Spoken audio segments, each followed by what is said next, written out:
Do you crave better self-esteem and confidence, but struggle to silence your anxiety, fears, and insecurities? If so, welcome to the sisterhood of fellow travelers on the path to reclaiming their self-confidence and happiness. I'm Jennifer DeBellis, award-winning author, speaker, and assault survivor. I spent the past few decades helping young women like you overcome fear, self-doubt, and trauma to reclaim their joy and self-worth. I cannot wait to share the secrets I learned on my own healing journey and help you restore your inner warrior as I show you the skills and tools you need to save your own broken world. If you're ready to empower your inner warrior to overcome fear, doubt, and anxiety, turn off those distractions and tune in to this episode.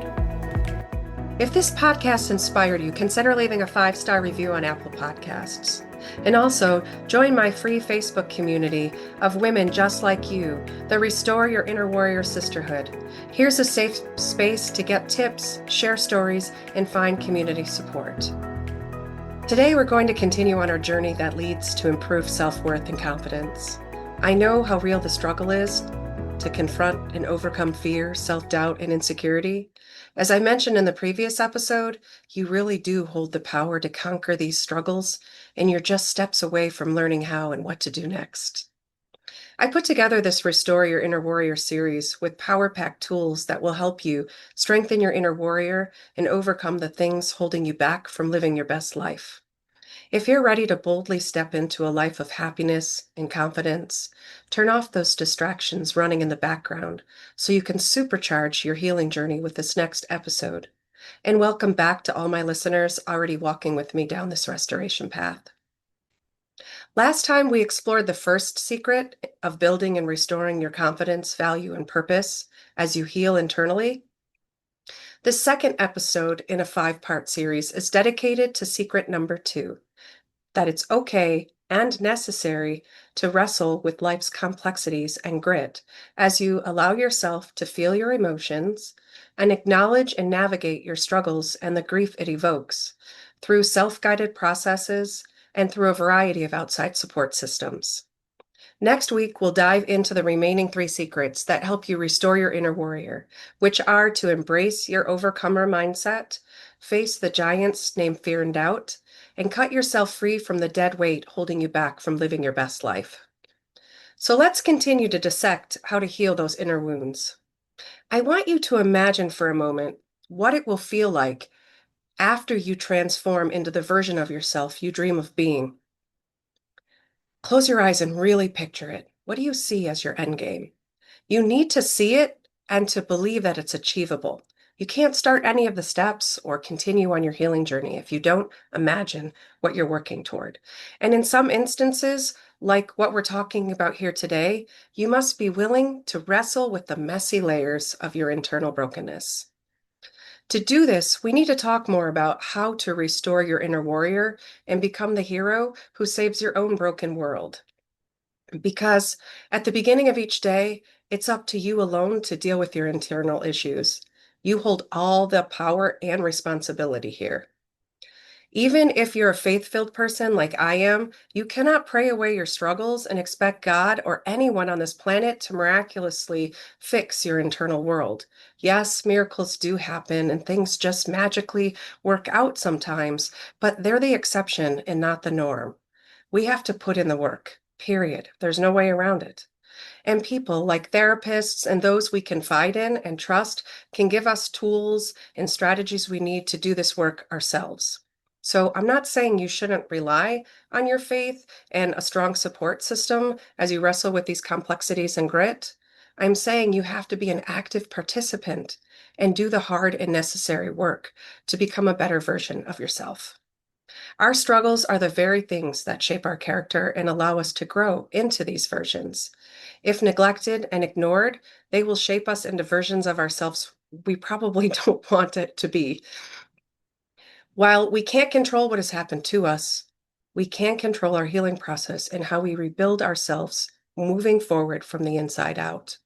Remember, allowing ourselves to work through our internal wounds is exactly how we repair and restore our inner world. The trick is to keep our eyes off of what happened to us and to stay focused on what we need to do moving forward as we wrestle with life's complexities and gritty stuff. This is a key to restoring our inner warrior and rebuilding our confidence, or maybe building confidence for the first time. If all this warrior talk has you thinking about battles, good. I like the warrior analogy because it reminds us that sometimes we have to get in there and we have to fight for ourselves. In many of these battles, fear is on the front lines. Better yet, fear is the battle before us, the real enemy. Remember, though, there's a difference between fearlessness and doing things in the face of fear, despite the fear. Even doing it to defy those raised hairs on the back of your neck. Last episode, I likened this fear sense as a warning symbol that goes off on your car dashboard, and it tells you you must proceed with caution or you need to deal with something before you can proceed at all. I want to point out that this isn't going to be another butterfly and rainbows message, though butterflies are in this one. I'm sure you've heard your fair share of these butterfly and rainbow messages with their silver lining while completely dismissing all the bad details and how they have impacted you. I hate those messages. I'm sure you hate them too. They're counterintuitive. Again, what we do with the bad things is what shapes us, what makes us a beautiful and powerful character in our own life story.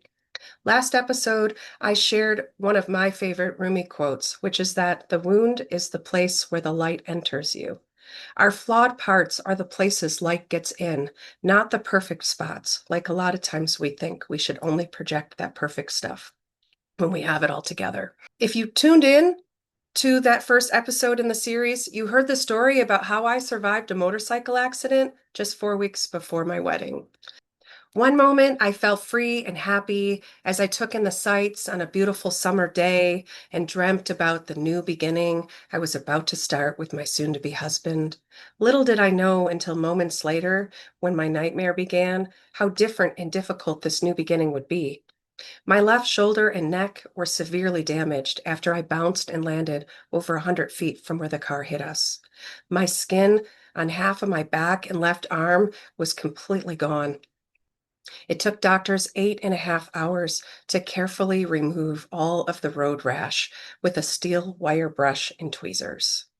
Ouch. Yeah, it was painful. It felt like an eternity as they worked on me. But I knew I needed to grow new skin, and I didn't want this new skin to be covered with ugly scars. So beyond cleaning my wounds so they wouldn't get infected, I wanted to make sure none of that broken gravel, glass, or dirt was left behind as permanent reminders. I also was meticulous about my outpatient whirlpool treatments and my at-home care. I even researched and took supplements to help my skin grow quicker and healthier. All these things did, in fact, help me grow new skin in time to wear my wedding dress and walk down the aisle as planned. And years later, I don't have any scars, which is a pretty amazing testimony to the power in doing your part to manage your healing process. Ultimately, I looked forward to the outcome I desired and focused on allowing myself to go through every necessary healing process to achieve these results. This same mindset is exactly what I practiced in my emotional healing, which I hope you will apply along your healing journey as well. I had to learn how to apply this healing mindset in real time, though, as I began my difficult emotional healing journey. After the accident, I wasn't able to distract myself by staying busy. Now that I had all this extra time alone with myself without distractions, I could no longer hide from my past trauma, my fears, my insecurities, and all the self-doubts that they brought along with them, and I couldn't pretend that none of these things existed. My physical therapist recommended that I see a psychotherapist for some of these issues, but I didn't have much success with that at the time. What I did gain from this experience was knowledge about Kubler-Ross's 5 stages of grief. Some of these grief stages aligned with my own and others didn't, yet finding this resource was seriously one of the most life-changing things I had ever experienced because for the first time, I was seeing trauma connected to the grieving process and being able to see this and then practice it changed the way that I navigate any of the struggles or issues in my life, even the way I navigate illness, physical illness now in my life. So I break these down in Warrior Sister Cut Yourself Free The 8 stages of grief I developed and adapted are number 1, shock and denial, number 2, pain, number 3, recall, number 4, guilt and shame, number 5, anger, number 6, depression, which is anger's hangover, number 7, hope and acceptance, and number 8 is recovery. As I grew to understand the connection between dealing with trauma, fear, self-doubt, anxiety, and how the grief process opens the way for inner healing, I knew I had to put in the work if I wanted to reclaim my happiness and confidently live my best life. And yes, healing is hard work, but the alternative would be to keep living in a wounded state where we're stuck in survival mode and vulnerable to more injuries and setbacks. During my healing process after the accident, I learned another valuable lesson. First of all, I drew interesting parallels between my physical healing process and how certain stages figuratively functioned similarly as I grappled with my emotional healing, especially having to grow new, thicker skin. I learned it's not healthy for our physical body or our emotional well-being to live in a state of constant survival as we struggle to hold all the broken pieces together and expect to function like everything's okay. This isn't a sustainable way of living. This isn't living. It leads to burnout and misery. This is why my second secret to rediscovering our value and confidence is really to just get in there and wrestle with life's complexity and grit. Healing our confidence and self-value is an internal process.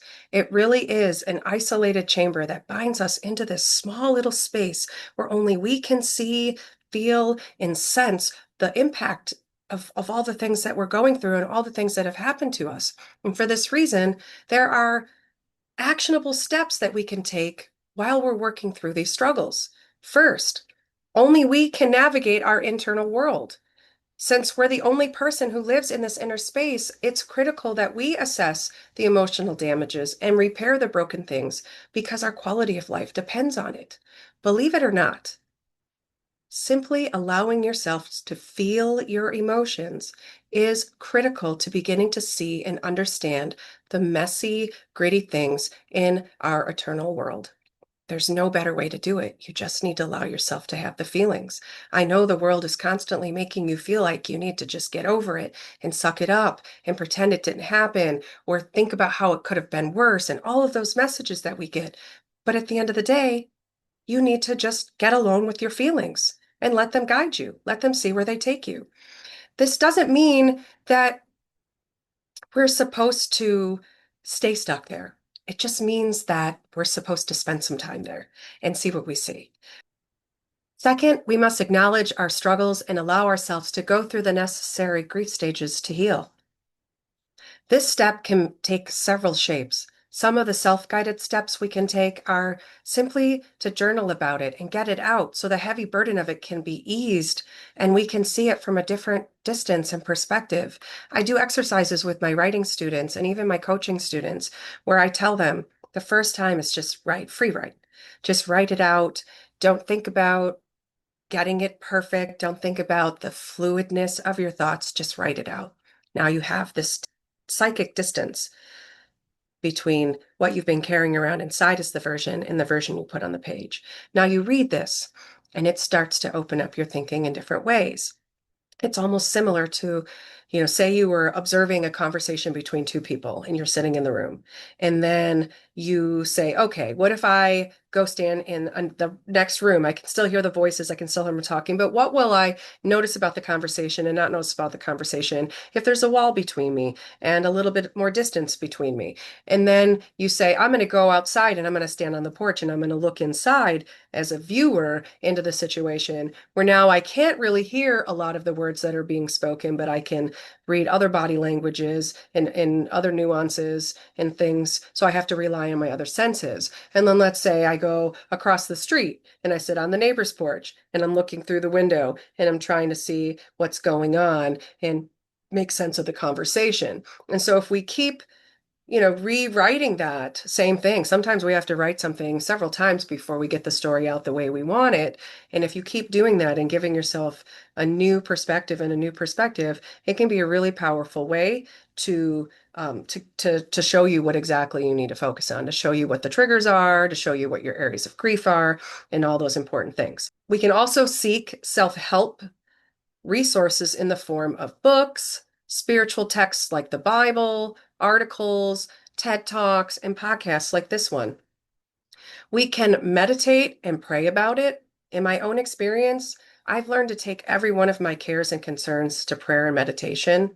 And I can't think of a single time that it didn't come back tenfold to me, that it didn't bless me in some way, give me a new insight, didn't guide me, didn't lead me into hearing someone else speak affirmingly to me in my next conversation.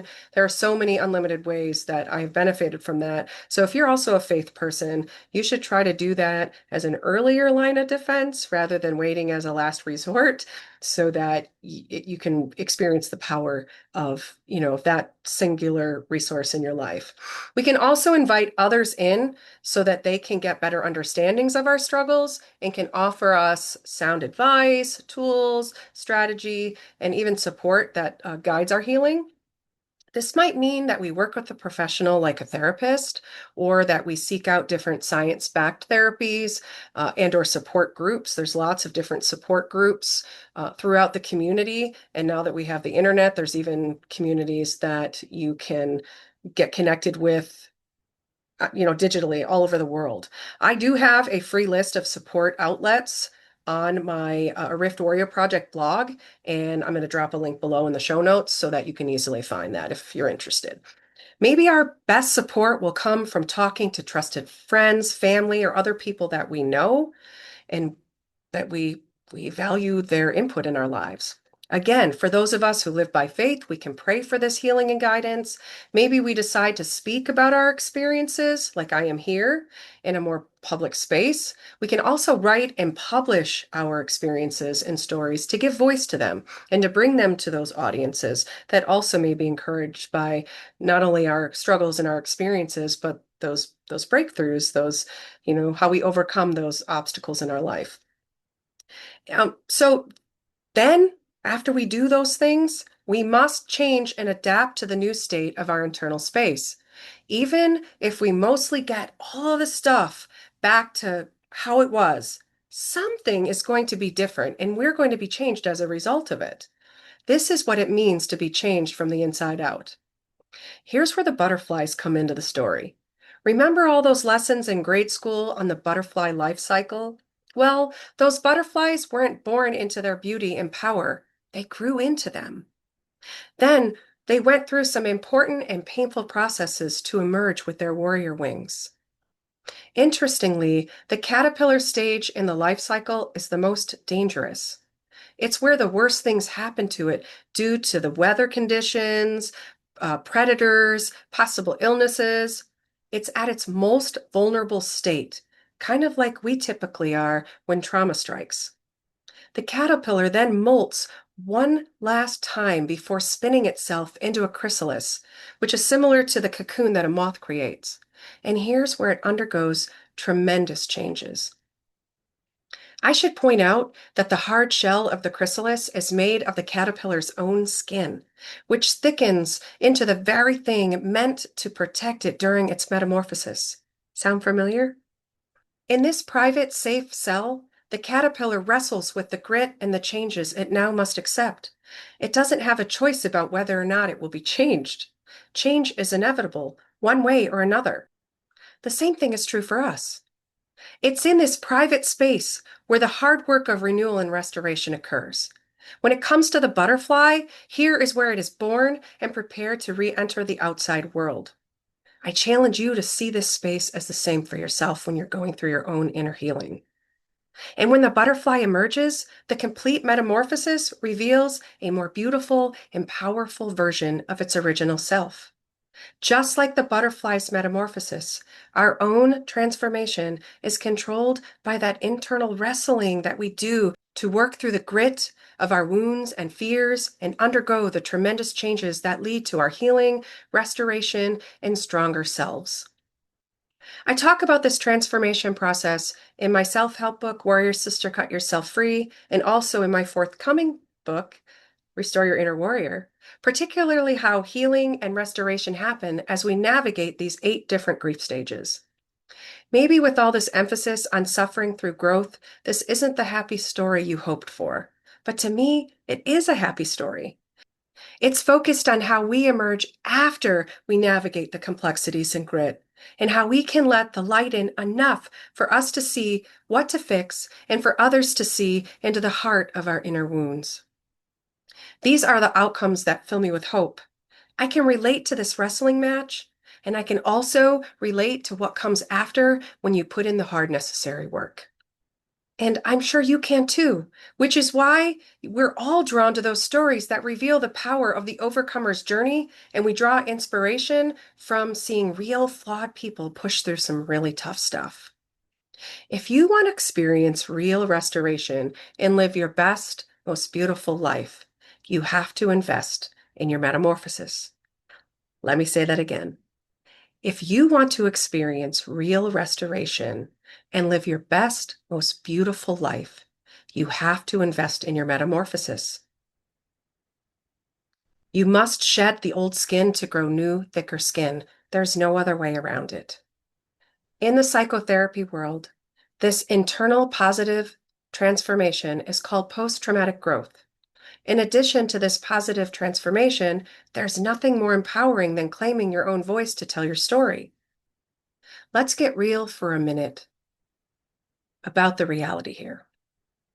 Our social media culture has it all wrong with this emphasis on only posting your Insta-perfect shots and your perfect life moments, hiding everything else from view. Nobody can see your flaws, right? You've heard the phrase iron sharpens iron, though, right? How about faithful are the wounds of a friend? What stands out to me about both of these phrases is the sharpening process and how a blade is resharpened by similar material. It comes together and it sharpens itself as the similar material comes in contact with it. Just like we need a good, strong support network. Sometimes we need someone brave enough to share those tough experiences and stories so we know we aren't alone and that there's abundant life on the other side of those storm clouds. Sometimes the grit in our life becomes the lighthouse in another person's storm. This is because when we give voice to our struggles, it allows us to also give testimony to how we overcame them. I mean, we all find inspiration from hearing about how another person got through what we're going through right now. Maybe you'll tell your story on a stage or in front of an audience one day. Maybe you'll only tell your story to one other person and it will make all the difference in their journey. Just like I've restored my inner warrior, I hope your inner warrior is inspired to boldly navigate the same transformation in your own life. And know that what you see as your biggest defeats are often what others draw the greatest inspiration and encouragement from.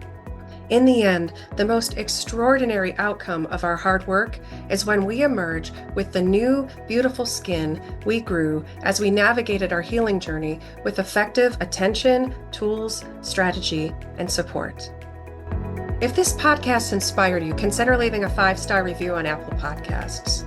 And also, join my free Facebook community of women just like you, the Restore Your Inner Warrior Sisterhood. Here's a safe space to get tips, share stories, and find community support. Well, girl, I hope you enjoyed today's episode. If so, don't forget to follow my channel and share it with girlfriends who also want to restore their self-worth and confidence. And as you go through this day and spread your wings for the first time, may your transformed spirit, heart, and mind guide you.